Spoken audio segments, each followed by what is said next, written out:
Hello everyone. आज हम discuss करने वाले हैं अलीगढ़ मुस्लिम यूनिवर्सिटीज़ के जो है क्लास 11th के जो है साइंस के एंट्रेंस टेस्ट के सिलेबस के बारे में बात करने वाले हैं।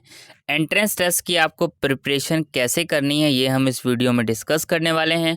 कौन सी बुक परचेज़ करनी है, किस तरीके से आपको प्रिपरेशन करनी है कि आपका एंट्रेंस टेस्ट फर्स्ट अटेम्प्ट में ही निकल जाए, ये सब हम इस वीडियो में एक एक करके जो है डिस्कस करने वाले हैं। ठीक है, चलिए स्टार्ट करते हैं।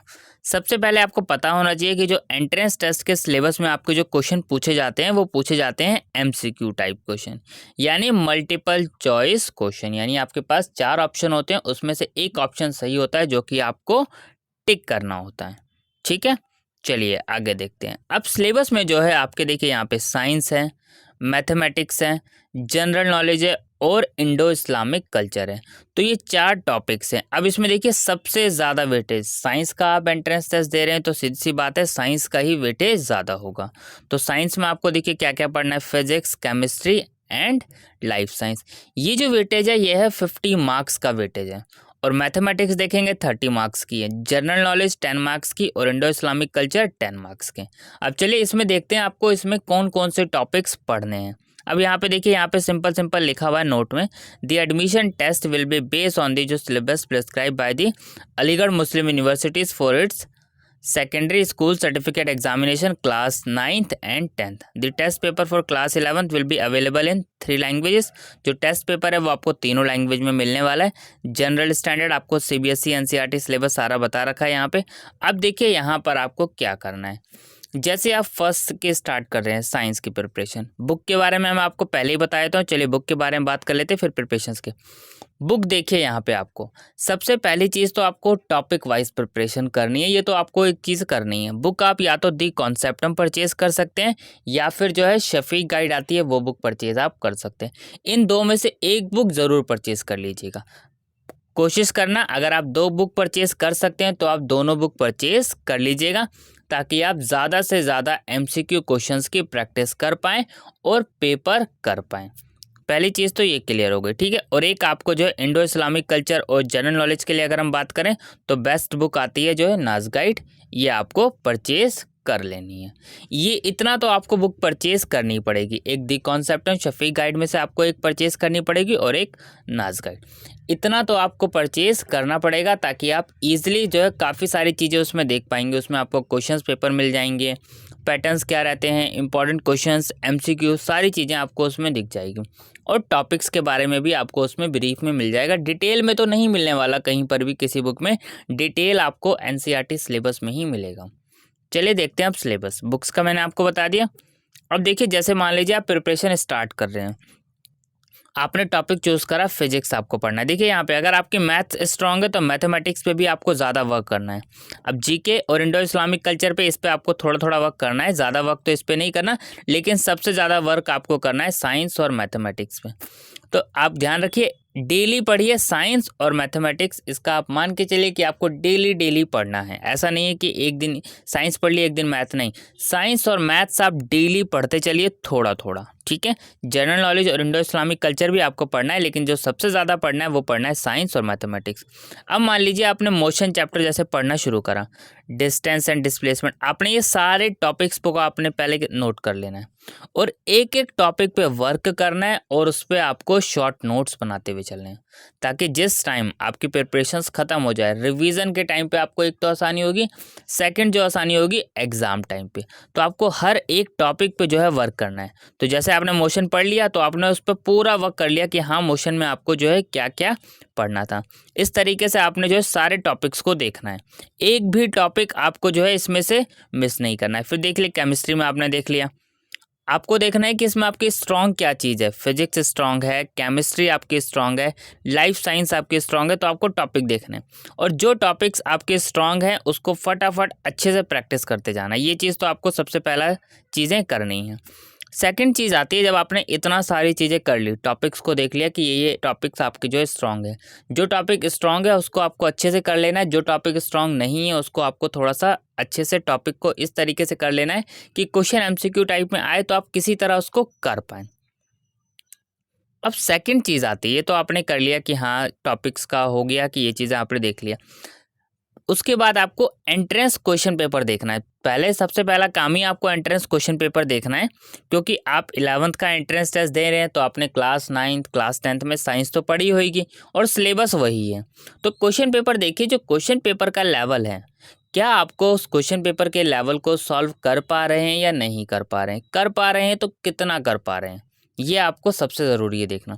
क्वेश्चन पेपर ही आपको बताएगा कि एग्ज़ाम में क्या पढ़ना है क्या नहीं, आपको किस टॉपिक पे ज़्यादा वर्क करना है और किस टॉपिक पे कम वर्क करना है।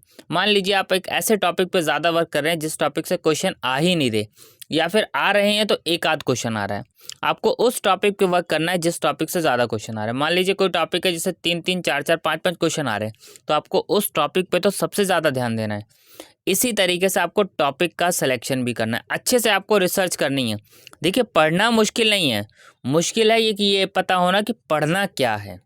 और ये पढ़ना क्या है ये आपको कैसे पता चलेगा, जब आप एंट्रेंस क्वेश्चन पेपर को अच्छे से देखेंगे, क्वेश्चन पेपर को समझेंगे, क्या पूछ रहा है, किस किस टाइप के क्वेश्चन पूछ रहे हैं, किस तरीके से क्वेश्चन पूछे जा रहे हैं। तो ये सब का सॉल्यूशन आपको एक ही जगह मिलेगा, वो मिलेगा एंट्रेंस क्वेश्चन पेपर में। तो वो चीज़ें आपको करनी है।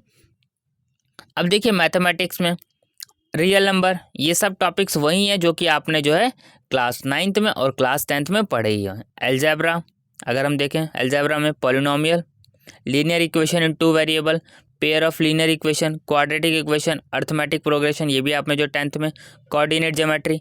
तो ये सारे टॉपिक्स आप देख सकते हैं, ये सारे टॉपिक्स जो आपने पढ़े हुए हैं वो पढ़े हुए हैं क्लास 9th और क्लास 10th के। तो आपको ये जितनी भी थ्योरम्स हैं, प्रूफ, जितनी भी हैं ये सारी चीज़ें, आपको एक एक टॉपिक पे अगर आप वर्क करेंगे तो डेफिनेटली ये चीज़ें चांसेस है कि आपका एंट्रेंस टेस्ट जो है ईजिली निकल जाएगा। अगर आप सोचें कि एंट्रेंस टेस्ट को बिना ऐसे ही खाली थोड़ा थोड़ा टॉपिक कर लें तो इस तरीके से बात नहीं चलेगी। तो सबसे पहला काम ही आपको करना है हर एक टॉपिक पे।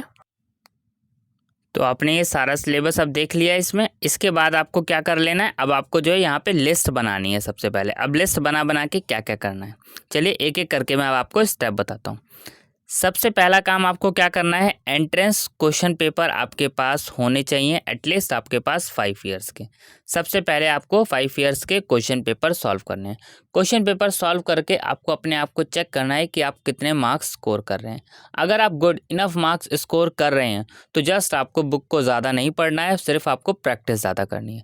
लेकिन आपको लग रहा है कि आप अच्छे मार्क्स स्कोर नहीं कर रहे हैं तो आपको सबसे पहला काम फिर क्या करना है, फिर आपको जो है हर एक टॉपिक पे वर्क स्टार्ट करना है। डायरेक्ट आपको फिर क्वेश्चन पेपर आपने कर लिए 2-3, आपको पता चल गया, फिर आप थोड़ा सा एक बार टॉपिक्स को पढ़ लीजिए। और जब आप क्वेश्चन पेपर देख रहे हो तब आपको ध्यान रखना है कि नोट करना है कि किस टॉपिक से क्वेश्चन आ रहे हैं, किस टॉपिक से 1 क्वेश्चन आया, किस टॉपिक से 2 क्वेश्चन आए। ये आप साथ साथ नोट करते चलिए ताकि आपको पता रहे कि हाँ 2016 में किससे क्वेश्चन आए हैं ज़्यादा, 2017 में, 18 में, 19 में। अब देखिए कई टॉपिक ऐसे होते हैं जिससे क्वेश्चंस जो है बिल्कुल ना के बराबर आते हैं या आते ही नहीं हैं, और कई टॉपिक ऐसे होते हैं जिससे 3-3 4-4 क्वेश्चन आते हैं। और एंट्रेंस एग्जाम में एक एक क्वेश्चन जो है इंपॉर्टेंट होता है। तो ये आपको क्वेश्चन पेपर का नोट कर लेना है। जब ये सारी चीज़ें आप नोट कर लें कि आपको क्या क्या पढ़ना है, जितना भी पढ़ें उसको साथ साथ आप सारे नोट्स बनाते चलें, क्योंकि जितने भी आप नोट्स बनाएंगे वो आपको एग्ज़ाम टाइम पे हेल्प करेगा। पॉइंट नंबर 4 होता है रिवीजन, सबसे ज़रूरी चीज़ है। आप एग्ज़ाम में प्रिपरेशन कर ली आपने अच्छे से, लेकिन अगर रिवीजन नहीं करी तो आपकी सारी प्रिपरेशन कहीं ना कहीं वेस्ट हो जाती है, क्योंकि आपने जोन जोन से टॉपिक पढ़े हैं वो आपको तभी याद रहेंगे जब आप रिवीजन करें। अब आप एग्ज़ाम में जाएं, आपको टॉपिक पता है उसके बारे में लेकिन याद नहीं आ रहा। क्यों नहीं याद आ रहा होगा, उसका सिर्फ एक ही रीज़न होता है कि आपने प्रिपरेशन तो कर ली अच्छे से लेकिन रिवीजन करना भूल गए। तो जितने टॉपिक्स पढ़े आप उसको कम से कम जो है 4 से 5 बार रिवीजन दें। देखिए फर्स्ट टाइम रिवीजन में टाइम ज़्यादा लगता है, और फर्स्ट टाइम आप जब पढ़ते हैं बस तब ज़्यादा टाइम लगता है। फिर जब आप सेकंड टाइम रिवीजन देंगे तो और कम टाइम लगेगा, थर्ड, फोर्थ, ऐसे ही आप जितना ज़्यादा रिवीजन देंगे आपको टाइम कम लगेगा। और आप जितनी ज़्यादा रिवीजन देंगे वही आपके लिए मोस्ट इम्पॉर्टेंट और सबसे ज़रूरी होगा एंट्रेंस टेस्ट निकालने के लिए, क्योंकि बिना रिवीजन आप अगर एग्ज़ाम देने जाएंगे तो कहीं ना कहीं आप एंट्रेंस टेस्ट में बहुत बड़ी गलती कर देंगे। ठीक है, तो ये मैंने आपको जो है सिलेबस भी दिखा दिया और सिलेबस भी बता दिया। तो इसी तरीके से जो है आपको अपने एंट्रेंस टेस्ट की क्लास 11th की साइंस की प्रिपरेशन करनी है। Thank you.